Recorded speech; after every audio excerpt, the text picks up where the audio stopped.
Hello again everybody, and this is the 2014 Aloha Clinic training video series, and this one's going to cover holding plays, and we're also going to discuss a number of mechanics responsibilities on this tape. So let's start out with play number 1, which was a holding call, a correct call, and I've got the guilty party highlighted here.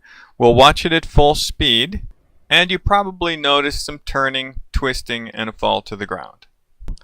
And now we'll watch it in slow motion and we'll see when it actually starts to become a hold, and I think right about there. You can see that the guy takes a little bit of an outside move. The tackle on that side grabs, turns, twists, and is pulling him to the ground right at the point of attack. You can see the runner circled in red. So we've got a pull down, take down hold right at the point of attack, and the runner advances off of that by at least another 7 yards. We've got an end zone view here. I had them highlighted. You can see the turn and the twist. One more time, and then we'll start breaking down the mechanics.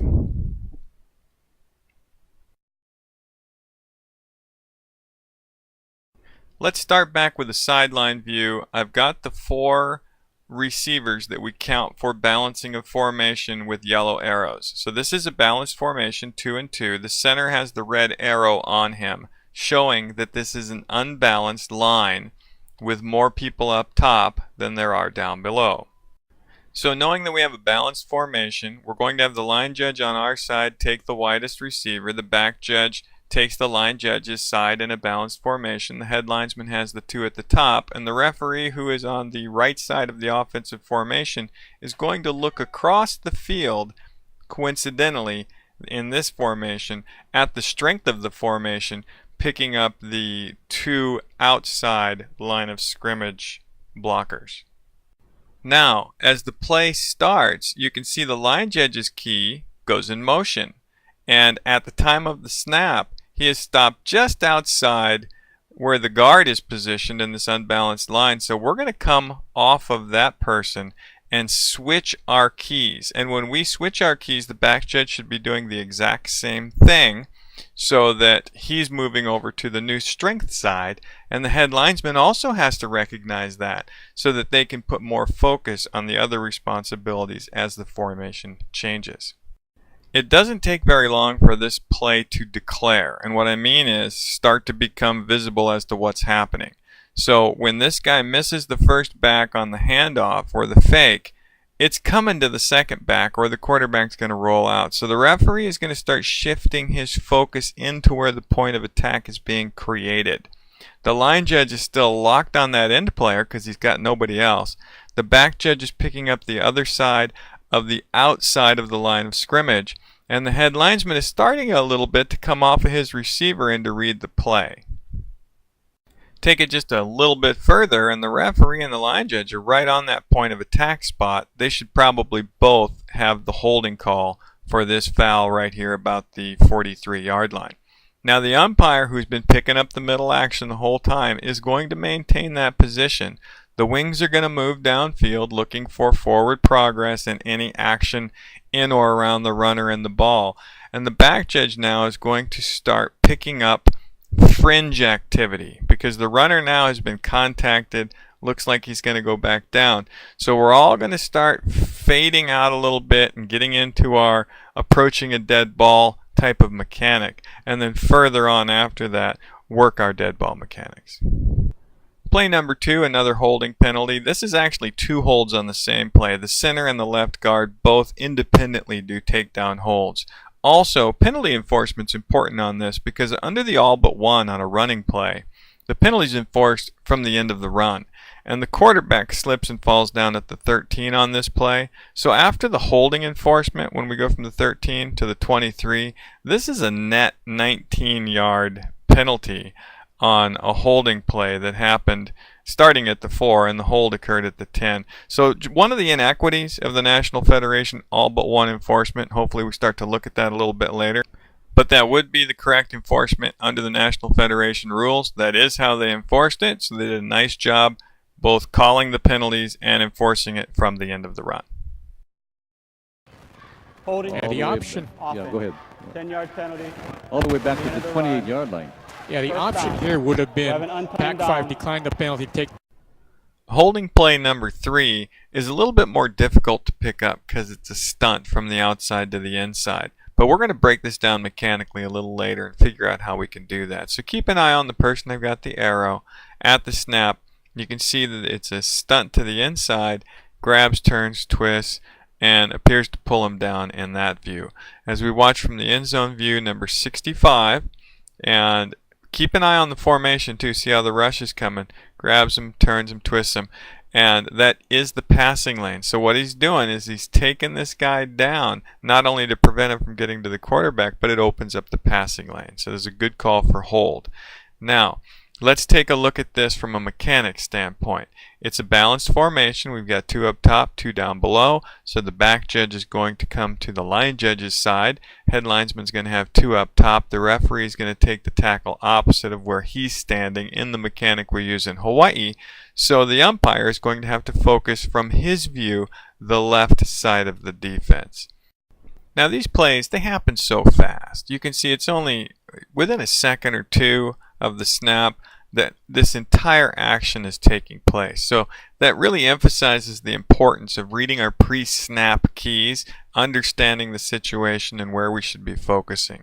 Now the referee prior to the snap is focusing on 63, highlighted in yellow.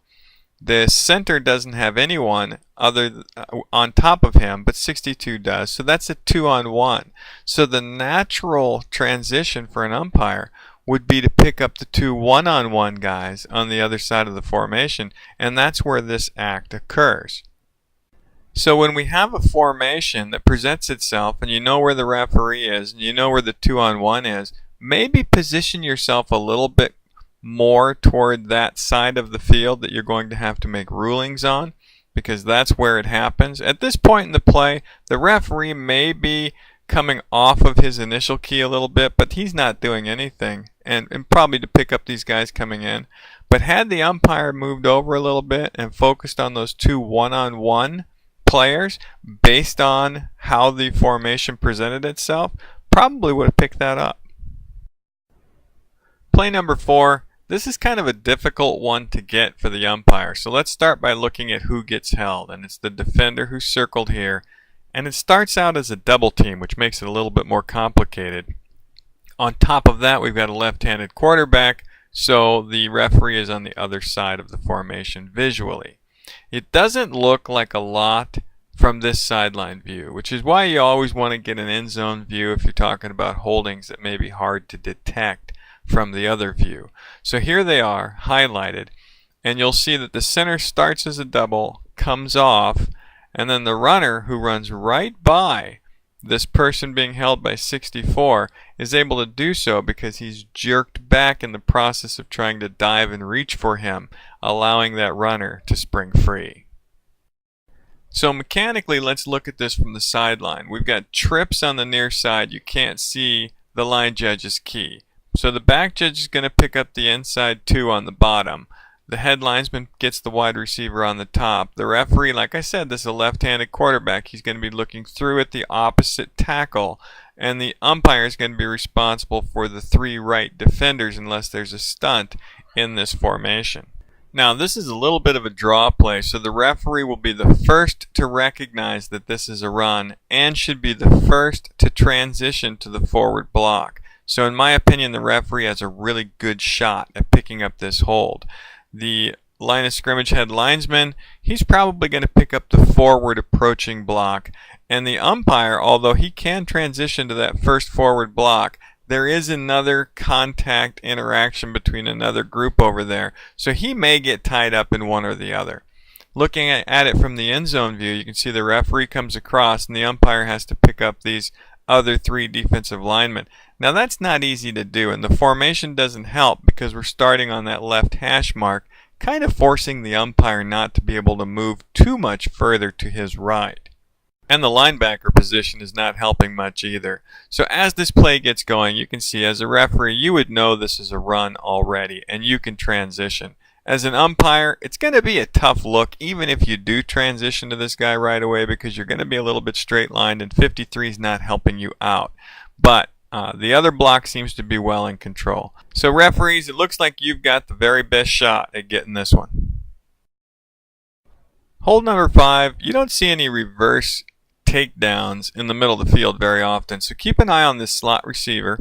He's going to go down, and there's a quick pass who runs right by him, and you see the reverse takedown. That's where a guy grabs him and pulls him over himself like he got bowled over but didn't. Here's our keys. We've got trips up top, so the back judge is going to get the middle 2. The highlighted player with the red arrow is going to be the person who does the pull and reverse takedown. And the back judge does call this foul. So it's a great job by the back judge staying with his key and knowing what he's doing. Just make sure we get that flag moved back, because at the time of the foul, this was already a running play and we need to enforce it from the spot of the foul. Holding play number 6 is an example of a referee doing a really nice job of transition. This would be the mechanics. We've got trips down below, so you can see who's looking at what initially. This is the party that was guilty of the holding on the play. So as this play goes, there are transitions to make, because the referee calling that penalty, that was not his initial key. And here's how it happened. When the referee recognized that the quarterback immediately handed the ball off and was able to determine the direction of the play, he immediately went in front of the runner and started picking up blocking groups, identified which one was the most likely to be troublesome, stayed with it, and was able to pick up the takedown and restrict where the point of attack was when the runner went by.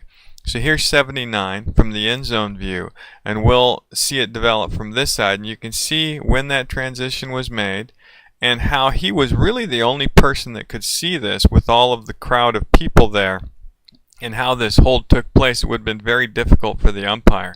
But you can see that he does grip him, he restricts him, he's twisting him, and I'm going to stop frame it right here where you can see that he's at the point of attack and the hold has already occurred. When we talk about holding, a lot of times you will hear make there be a restriction or an impact or point of attack. Watch the running back that was highlighted here. He was called for holding, and I can't really see an impact or a point of attack for that matter, just more really a big pile of players than in a play that completely failed. And I don't really see this as the type of hold that we want to hold ourselves standard to. Play number 8, another type of the same thing. This is on the center. The nose guard was the person that the umpire felt was held, but he just blows right through this guy and makes a sack. So start to ask yourself, was there a material restriction? Was there an impact on the play? And is it the point of attack? And all of these things are immediately dissolved on these last 2 plays, and worth talking about in your associations and your groups to try to limit those types of calls. Play number 9 and 10 are overpowering blocks, and we have to be very careful when we have an overpowering block, because sometimes they disguise themselves and look like holds. But in this case, it was called a hold at approximately the 30-yard line and called back a touchdown. This was not a hold. We'll look at it from this view, not quite the end zone, but you can see a little bit of a grab on the jersey there, and the defender spun around and then spun around again. The reason why you see a little stretch on the jersey is because he has him here, but the runner faked him out. The defender thought the runner was cutting in, and he didn't. He turned that way on his own. And then when the blocker re-engages, he's so off balance and out of position, he just yanks the blocker to the ground. So this is not a hold, and that's why I'm in favor of announcing numbers, because then if we have somebody else on the crew or at least communicate numbers, we may be able to pick that flag back up. Holding play number 10 is another power over that was called holding. And here's the 2 people that are involved in it. Run it at full speed the first time. You can see they both go to the ground. There was no other potential holding in the area or around, and the umpire threw it for holding. I'm not exactly sure what the cause was, but even in slow motion, these guys come together. They're fighting a little bit for position, but this guy is just overpowering him. And then what kind of jumped out at me also was when we look at it again and we stop it. When we stop it here, the umpire still has not transitioned into those blocks. So when he saw the aftermath of that, He assumed that there was a hold when there was not, and we have to be careful not to let ourselves fall into traps like that. Play number 11 and the last one on the holding video is a defensive holding, and I've got the running back highlighted with the red arrow. And as he goes out on this design screen, the defender just goes out and reaches out and tackles him.